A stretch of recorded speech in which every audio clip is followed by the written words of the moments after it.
ಮನೆ ಬಿಟ್ಟೇ ಹೋಗ್ಬಿಟ್ಟಿರ್ತಾರೆ. ವ್ಯಕ್ತಿ ಹಿಂತಿರುಗಿ ಬರ್ತಾನೆ ಇರಲ್ಲ. ಸೊ ಎಲ್ಲಿದ್ದಾನೆ ಅನ್ನೋದು ಗೊತ್ತಿರಲ್ಲ.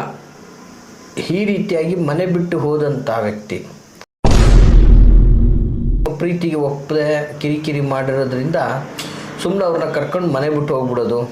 ಪಾಪ ತಂದೆ ತಾಯಿಗಳು ನನ್ನ ಮಗಳಲ್ಲಿ ಅಂತ ಕೊರಗ್ತಾ ಇರೋದು. ಹೀಗೆ ಮನೆ ಬಿಟ್ಟು ಹೋಗುವಂಥದ್ದು ಮಗ ಆಗ್ಬೋದು ಅಥವಾ ಮಗಳಾಗ್ಬೋದು. ಒಂದು ವ್ಯವಸ್ಥೆಗೆ ನಾನಾ ಭೋಗಗಳನ್ನು ಪಡಿಲಿಕ್ಕೆ ಸಾಲ ಇನ್ನೊಂದು ಮತ್ತೊಂದು ಮಾಡಿ ಮನೆ ಬಿಟ್ಟು ಹೋಗ್ಬಿಟ್ಟಿರ್ತಾರೆ. ನಿಮ್ಮ ಕಣ್ಣು ಮುಂದೆ ಇದ್ದವರು ಕಣ್ಮರೆಯಾಗಿ ದೂರ ಇದ್ದಂಥ ಸಂದರ್ಭದಲ್ಲಿ ಅವರು ಮತ್ತೆ ನಿಮ್ಮ ಹತ್ರ ಬರಬೇಕು. ಮನೆ ಬಿಟ್ಟು ಹೋದಂಥ ವ್ಯಕ್ತಿ ನಿಮ್ಮ ಹತ್ರ ಬರಬೇಕು. ಮನೆ ಬಿಟ್ಟು ಹೋದಂತಹ ಗಂಡ ನಿಮ್ಮ ಹತ್ರ ಬರಬೇಕು. ಮನೆ ಬಿಟ್ಟು ಹೋದಂಥ ಹೆಂಡತಿ ನಿಮ್ಮ ಹತ್ರನೇ ಬರಬೇಕು. ನೀವು ಪ್ರೀತಿಸಿದವರು ನಿಮ್ಮನ್ನು ಬಿಟ್ಟು ಹೋಗಿದ್ರೆ ಅವರು ನಿಮ್ಮ ಹತ್ರ ಬರಬೇಕು. ಸೊ ನಿಮ್ಮ ಮಾತು ಕೇಳ್ತಾ ಇಲ್ಲ, ಎಲ್ಲಿದ್ದಾಳೆ ಅನ್ನೋದು ಗೊತ್ತಿಲ್ಲ, ಸೊ ಯಾವ ಪರಿಸ್ಥಿತಿಲಿದ್ದಾರೆ ಅನ್ನೋದು ಗೊತ್ತಿಲ್ಲ. ಈ ಥರದ್ದೆಲ್ಲ ಪರಿಸ್ಥಿತಿ. ವೀಕ್ಷಕರೇ, ನಾನು ನಿಮ್ಮ ಮೈಸೂರಿನ ಶ್ರೀನಿವಾಸನ್. ವೀಕ್ಷಕರೇ, ಈ ಒಂದು ವಿಡಿಯೋದ ಮೂಲಕ ಬಹಳ ವಿಶೇಷವಾದಂತಹ ಮಾಹಿತಿಯನ್ನು ನಾನು ನಿಮಗೆ ತಿಳಿಸ್ತಾ ಇದ್ದೇನೆ. ಏನಪ್ಪ ಮಾಹಿತಿ ಅಂತಂದರೆ, ಇವತ್ತು ಸಾಮಾನ್ಯವಾಗಿ ಯಾವುದೋ ಅನಿವಾರ್ಯಗಳಿಂದಾಗಿ ಅಥವಾ ಏನೋ ಜಗಳನೋ ಜಂಜಾಟನೋ ಕೋಪ ಮಾಡಿಕೊಂಡು ಅಥವಾ ಯಾವುದೋ ಕಾರಣಗಳಿಂದ ಮನೆಯನ್ನು ಬಿಟ್ಟು ಮನೆ ಬಿಟ್ಟೇ ಹೋಗ್ಬಿಟ್ಟಿರ್ತಾರೆ. ವ್ಯಕ್ತಿ ಹಿಂತಿರುಗಿ ಬರ್ತಾನೆ ಇರಲ್ಲ.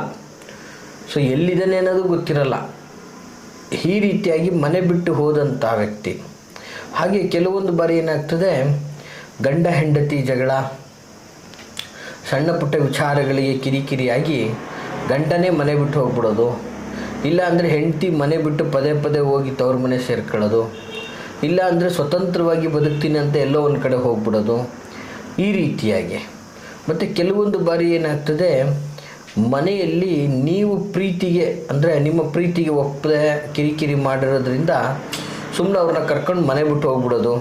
ಪಾಪ ತಂದೆ ತಾಯಿಗಳು ನನ್ನ ಮಗಳಲ್ಲಿ ಅಂತ ಕೊರಗ್ತಾ ಇರೋದು. ಹೀಗೆ ಮನೆ ಬಿಟ್ಟು ಹೋಗುವಂಥದ್ದು ಮಗ ಆಗ್ಬೋದು ಅಥವಾ ಮಗಳಾಗ್ಬೋದು. ಮತ್ತು ಕೆಲವೊಂದು ಬಾರಿ ಏನಾಗ್ತದೆ ನೋಡಿ, ಈ ಒಂದು ಜೀವನದ ಸಂಕಷ್ಟ, ಉದ್ಯೋಗ, ವ್ಯವಹಾರ, ಈ ಒತ್ತಡಕ್ಕೆ ಸಿಗಾಕೊಂಡು ಏನಪ್ಪ ಎಷ್ಟೇ ಮಾಡಿದ್ರು ನಮ್ಮ ಜೀವನದಲ್ಲಿ ಇಷ್ಟೇ ಆಯ್ತಲ್ಲ ಅಂಥೇಳಿ ಈ ಒಂದು ಜೀವನದ ವ್ಯವಸ್ಥೆಗೆ ನಾನಾ ಭೋಗಗಳನ್ನು ಪಡಿಲಿಕ್ಕೆ ಸಾಲ ಇನ್ನೊಂದು ಮತ್ತೊಂದು ಮಾಡಿ ಮನೆ ಬಿಟ್ಟು ಹೋಗ್ಬಿಟ್ಟಿರ್ತಾರೆ. ಈ ರೀತಿ ವ್ಯವಸ್ಥೆ ಆಗಿರುತ್ತೆ. ಮತ್ತು ಕೆಲವೊಂದು ರೀತಿಯಲ್ಲಿ ಏನಾಗ್ತದೆ, ಇವತ್ತು ಏನೋ ಒಂದು ಒಳ್ಳೇದು ಮಾಡ್ತೀನಿ, ಇದು ಕೊಡು ಆಮೇಲೆ ತಂದು ಕೊಡ್ತೀನಿ ಅನ್ನುವಂಥ ರೀತಿಯಲ್ಲಿ ನಿಮ್ಮ ಚಿನ್ನ, ಒಡವೆ, ವಸ್ತ್ರ ಇದನ್ನೆಲ್ಲ ತೆಗೆದುಕೊಂಡಿರ್ತಾರೆ. ಮಾರನೇ ದಿನ ಹೋಗಿ ನೋಡಿದ್ರೆ ಅವರಲ್ಲಿ ಇರೋದೇ ಇಲ್ಲ, ಮನೆ ಬಿಟ್ಟೇ ಹೋಗ್ಬಿಟ್ಟಿರ್ತಾರೆ. ಹೀಗೆ ಈ ರೀತಿ ನಿಮ್ಮ ಕಣ್ಣು ಮುಂದೆ ಇದ್ದವರು ಕಣ್ಮರೆಯಾಗಿ ದೂರ ಇದ್ದಂಥ ಸಂದರ್ಭದಲ್ಲಿ ಅವರು ಮತ್ತೆ ನಿಮ್ಮ ಹತ್ರ ಬರಬೇಕು. ಮನೆ ಬಿಟ್ಟು ಹೋದಂಥ ವ್ಯಕ್ತಿ ನಿಮ್ಮ ಹತ್ರ ಬರಬೇಕು. ಮನೆ ಬಿಟ್ಟು ಹೋದಂತಹ ಗಂಡ ನಿಮ್ಮ ಹತ್ರ ಬರಬೇಕು. ಮನೆ ಬಿಟ್ಟು ಹೋದಂಥ ಹೆಂಡತಿ ನಿಮ್ಮ ಹತ್ರನೇ ಬರಬೇಕು. ನೀವು ಪ್ರೀತಿಸಿದವರು ನಿಮ್ಮನ್ನು ಬಿಟ್ಟು ಹೋಗಿದ್ರೆ ಅವರು ನಿಮ್ಮ ಹತ್ರ ಬರಬೇಕು. ಈ ರೀತಿಯಾಗಿ ನೀವು ಕಳ್ಕೊಂಡಿರ್ತಕ್ಕಂಥದ್ದು, ಸಪೋಸ್ ಈಗ ಮನೆಯಲ್ಲಿ ಏನೋ ಒಂದು ಇಟ್ಟಿರ್ತಾರೆ, ಇಟ್ಟಂಥ ಜಾಗದಲ್ಲಿ ಅದು ಇರಲ್ಲ. ಚಿನ್ನ ಆಗಿರ್ಬೋದು, ಒಡವೆ ಆಗಿರ್ಬೋದು, ಅಥವಾ ಹಣ ಆಗಿರ್ಬೋದು, ಇನ್ನೊಂದಾಗಿರ್ಬೋದು, ಇರೋದೇ ಇಲ್ಲ. ಸೊ ಎಷ್ಟು ಪ್ರಯತ್ನ ಪಟ್ಟರು ಆಗ್ತಾ ಇರೋದಿಲ್ಲ. ಯಾರು ತೊಗೊಂಡ್ರು ಗೊತ್ತಾಗ್ತಾ ಇಲ್ಲ, ಎಲ್ಲಿದೆ ಅನ್ನೋದು ಗೊತ್ತಿಲ್ಲ. ಸೊ ಹೀಗಾಗ್ತಾ ಇರುತ್ತೆ. ಮತ್ತು ಕೆಲವೊಂದು ಬಾರಿ ವ್ಯರ್ಥವಾಗಿ ಈ ಟೆಫ್ಟ್ ಆಗ್ತಾ ಇರುತ್ತೆ. ಕಳ್ಳತನ, ಮನೆ ಕಳ್ಳತನ ಆಗುವಂಥದ್ದು, ಅಥವಾ ವಾಹನ ಕಳ್ಳತನವಾಗ್ತಾ ಇರ್ತಕ್ಕಂಥದ್ದು, ಅಥವಾ ಈಗ ನೋಡಿದ ವಸ್ತು ಇನ್ನೊಂದು ಸಲ ನೋಡಿದ್ರೆ ಅಲ್ಲಿ ಇರಲ್ಲ. ಹೀಗಿರುತ್ತೆ ಪರಿಸ್ಥಿತಿಗಳು. ಸೊ ಇಂತಹ ವ್ಯವಸ್ಥೆಯಲ್ಲಿರ್ತಕ್ಕಂತಹ ವಿಚಾರಗಳು, ಮತ್ತು ಅಪಾರವಾದ ಪ್ರೀತಿ, ಭಾವನೆ, ನಂಬಿಕೆಗಳನ್ನು ಇಟ್ಕೊಂಡಿರ್ತೀರ. ಅಂದರೆ ಜಾಗದ ಪತ್ರಗಳಾಗಿರ್ಬೋದು, ಜಮೀನಿನ ವ್ಯವಸ್ಥೆಗಳಾಗಿರ್ಬೋದು. ಇವತ್ತು ಒಬ್ಬ ವ್ಯಕ್ತಿಯನ್ನು ನಂಬಿ ಒಂದು ಜಾಗಕ್ಕೆ ಒಂದು ಗುಳೆವು ಕೊಟ್ಟಿರ್ತೀರ, ಅಂದರೆ ಏನು ಸಂಪೂರ್ಣ ಗುತ್ತಿಗೆ ಇನ್ನೊಂದು ಮತ್ತೊಂದು ಕೊಟ್ಟಿರ್ತೀರ. ನಾಳೆ ದಿನ ನೋಡಿದ್ರೆ ಆ ವ್ಯಕ್ತಿನೇ ಇರೋದಿಲ್ಲ, ಆ ಜಮೀನು ಬೇರೆಯವ್ರ ಹೆಸ್ರಿಗೆ ಮಾಡಿಬಿಟ್ಟಿರ್ತಾರೆ. ಹಿಂಗಾಗ್ಬಿಟ್ಟಿರುತ್ತೆ ಪರಿಸ್ಥಿತಿಗಳು.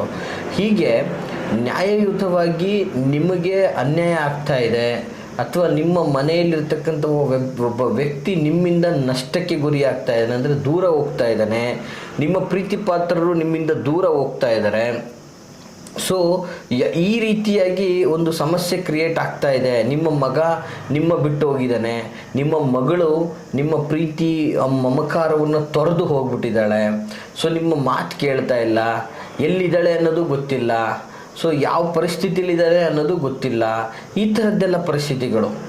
ಇದನ್ನೆಲ್ಲ ನಾವು ಬಹಳ ಸೂಕ್ಷ್ಮವಾಗಿ ನಾವು ಈ ಒಂದು ವ್ಯವಸ್ಥಿತವಾದ ರೀತಿಯಲ್ಲಿ ಇದಕ್ಕೆ ಒಂದು ಅದ್ಭುತ ಪರಿಹಾರವನ್ನು ತಿಳಿಸ್ಲಿಕ್ಕೆ ಈ ಒಂದು ತಂತ್ರವನ್ನು ಹೇಳ್ತಾ ಇದ್ದೀನಿ ವೀಕ್ಷಕರೇ. ನೋಡಿ, ಈ ಥರ ಸಮಸ್ಯೆಗಳನ್ನು ಇವತ್ತಿನ ದಿನ ಬಹುಪಾಲು ಜನಗಳನ್ನು ನಾನು ನೋಡ್ತಾ ಇದ್ದೀನಿ. ಬಹುಪಾಲು ಜನಗಳಲ್ಲಿ ಈ ಸಮಸ್ಯೆ ಕಾಡ್ತಾ ಇದೆ. ಯಾಕೆ ಕಾಡ್ತಾ ಇದೆ ಈ ಸಮಸ್ಯೆಗಳು? ಅವರು ಮಾಡಿಕೊಂಡಂತಹ ಬಹುವಿಧದ ಅಭ್ಯಾಸಗಳು ಇವತ್ತು ಅವರನ್ನು ತೊಂದರೆಗೆ ಗುರಿ ಮಾಡ್ತಾ ಇದೆ.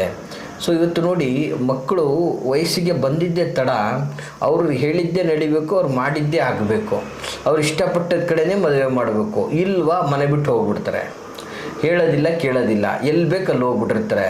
ಅಥವಾ ಕೆಲವೊಂದು ಬಾರಿ ಏನಾಗ್ಬಿಟ್ಟಿರ್ತದೆ, ಕೆಲವು ಸ್ತ್ರೀಯರ ಒಂದು ಹಂಬಲದಿಂದ ಅಥವಾ ಸ್ತ್ರೀಯರಿಗೆ ಪುರುಷರ ಹಂಬಲದಿಂದ ಒಂದಷ್ಟು ವಿವಾಹಿತರು ಅವಿವಾಹಿತರು ಎಲ್ಲ ವಿಧದಲ್ಲೂ ಕೂಡ ಆಕರ್ಷಣೆ ಮಾಡ್ಕೊಂಬಿಟ್ಟಿರ್ತಾರೆ.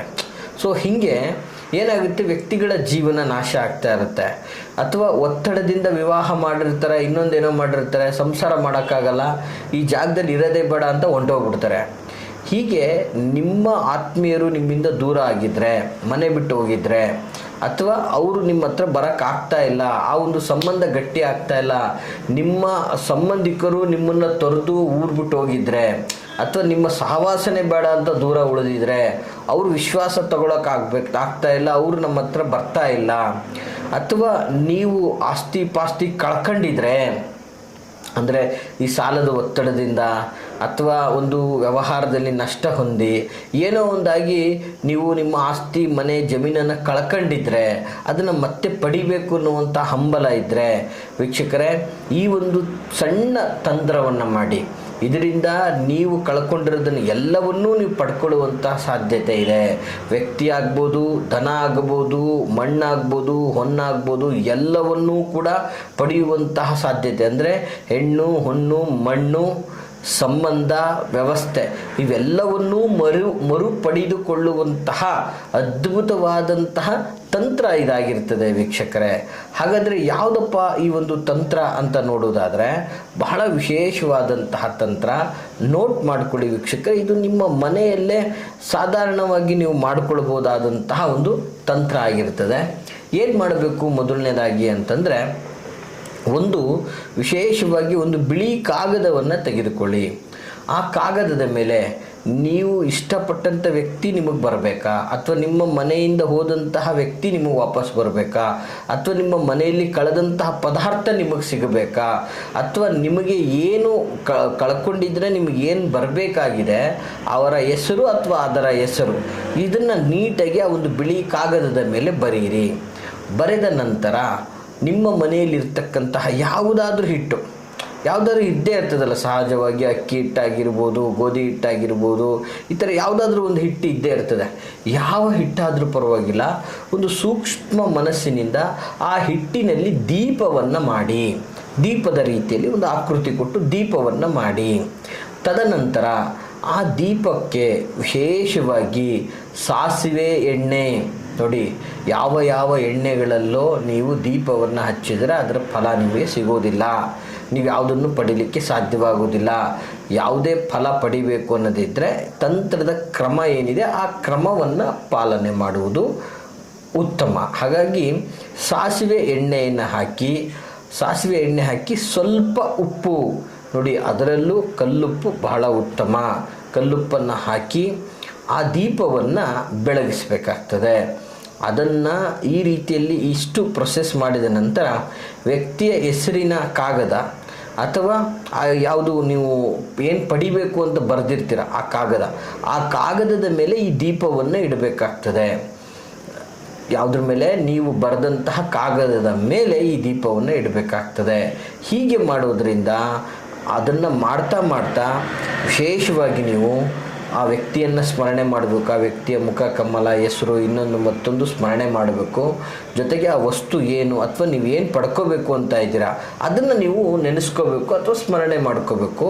ಇದನ್ನು ಮಾಡ್ತಾ ಆ ಒಂದು ದೀಪದ ಮುಂದೆ ಕುಳಿತು ವಿಶೇಷವಾಗಿ 11 ಬಾರಿ ನೋಡಿ 11 ಬಾರಿ ಹನುಮಾನ್ ಚಾಲೀಸನ್ನು ಪಠನೆ ಮಾಡಬೇಕು.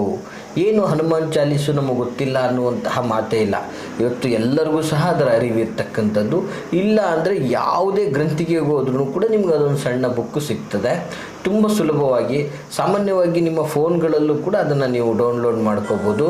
ಹನುಮಾನ್ ಚಾಲೀಸ್ ಅಂದರೆ ಜೈ ಹನುಮಾನ್ ಜ್ಞಾನ ಗುಣ ಸಾಗರ್, ಜೈ ಕಪೀಶ್ ತಿಹಲೋಕು ಉಜಾಕರ್, ರಾಮದೂತ್ ಅತುಲಿತ ಬಲಧಾಮ, ಅಂಜನಿ ಪುತ್ರ ಮಹಾಬಲಧಾಮ, ಈ ರೀತಿಯಾದಂತಹ ಆ ಒಂದು ಹನುಮಾನ್ ಚಾಲೀಸ್ ಅಂತಕ್ಕಂಥದ್ದಿದೆ. ಇದು ಸಂಪೂರ್ಣವಾಗಿ 11 ಬಾರಿ ಪಠಣೆಯನ್ನು ಮಾಡಬೇಕು. ಈ 11 ಬಾರಿ ಪಠಣೆಯನ್ನು ಮಾಡಿದ್ದೆ ಆದರೆ ಈ ತಂತ್ರ ನಿಮಗೆ ಅದ್ಭುತ ಫಲವಾಗಿ ಕೊಡ್ತದೆ.